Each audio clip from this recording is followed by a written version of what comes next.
reste qu'un seul accusé, Usame Tinde, un ouvrier du bâtiment de 44 ans. En première instance, il avait été condamné à 9 ans de prison. Alors pourquoi ce dernier prend-il le risque de voir sa peine prolongée devant un jury populaire? Eh bien, ce qu'il faut comprendre, c'est que les 16 autres accusés qui avaient fait appel avaient été aussitôt placés en détention.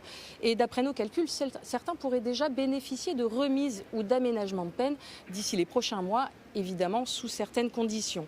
A l'inverse, Usame Tinde, le soir du verdict, était ressorti libre. Son mandat de dépôt avait été différé en raison de problèmes de santé.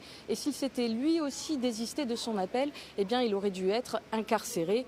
Une situation que l'accusé semble avoir du mal à accepter puisque d'après son avocat, il nie toujours les faits. Il maintient que Dominique Pellicot lui a tendu un piège lorsqu'il se rend à Mazan la nuit du 28 juin 2019 et qu'il ne savait pas que Gisèle Pellicot était droguée à son insu. L'accusé comparaîtra donc libre cet après-midi devant la cour d'assises du Gard. Je rappelle que pour viol aggravé, il encourt 20 ans de prison.